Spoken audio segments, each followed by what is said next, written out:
First Corinthians chapter 7.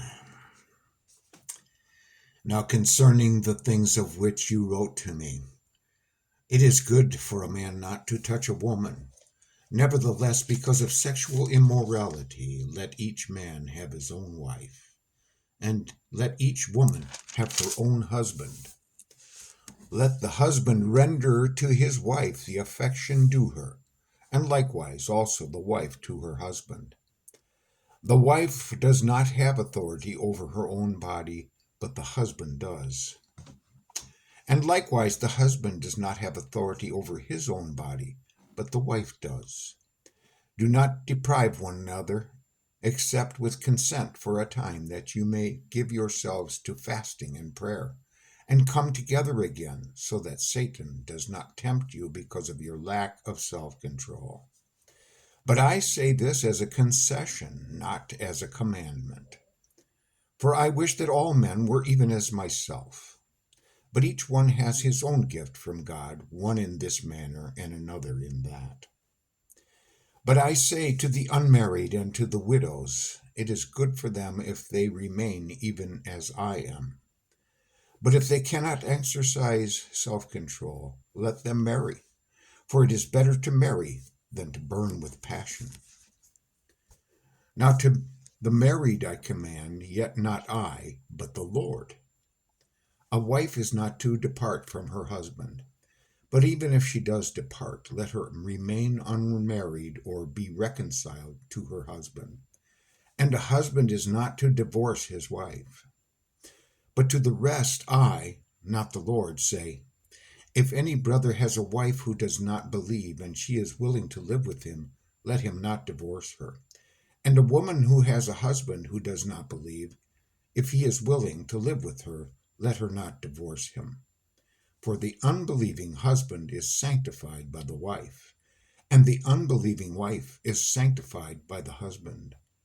Otherwise your children would be unclean, but now they are holy. But if the unbeliever departs, let him depart. A brother or sister is not under bondage in such cases. But God has called us to peace. For how do you know, O wife, whether you will save your husband? Or how do you know, O husband, whether you will save your wife? But as God has distributed to each one, as the Lord has called each one, so let him walk. And so I ordain in all the churches. Was anyone called while uncircumcised? Let him not become uncircumcised.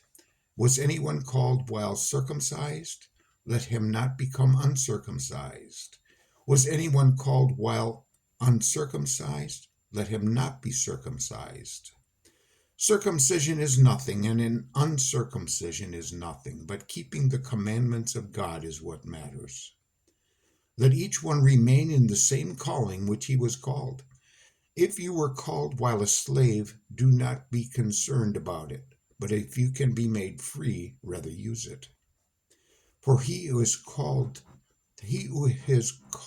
in the Lord while a slave is the Lord's freedman. Likewise, he who is called while free is Christ's slave. You were bought at a price. Do not become slaves of men. Brethren, let each one remain with God in that state in which he was called. Now concerning virgins, I have no commandment from the Lord. Yet I give judgment as one whom the Lord in his mercy has made trustworthy. I suppose, therefore, this is good because of the present distress, that it is good for a man to remain as he is. Are you bound to a wife? Do not seek to be loosed. Are you loosed from a wife? Do not seek a wife. But even if you do marry, you have not sinned. And if a virgin marries, she has not sinned. Nevertheless, such will have trouble in the flesh. But I would spare you. But this I say, brethren, the time is short, so that from now on even those who have wives should be as though they had none. Those who weep as though they did not weep. Those who rejoice as though they did not rejoice. those who buy as though they did not possess, and those use this world as not misusing it. For the form of this world is passing away. But I want you to be without care. He who is unmarried cares for the things of the Lord, how he may please the Lord. But he who is married cares about the things of the world, how he may please his wife. There is a difference between a wife and a virgin. The unmarried woman cares about the things of the Lord, that she may be holy, both in body and in spirit. But she who is married cares about the things of the world, how she may please her husband. And this I say for your own profit, not that I may put a leash on you, but for what is proper, and that you may serve the Lord without distraction. But if any man thinks he is behaving improperly toward his virgin, if she is past the flower of youth, and thus it must be, let him do what he wishes. He does not sin. Let them marry. Nevertheless, he who stands steadfast in his heart, having no necessity, but has power over his own will, and has so determined in his heart that he will keep his virgin, does well. So then who gives her in marriage does well, but he who does not give her in marriage does better. A wife is bound by law as long as her husband lives.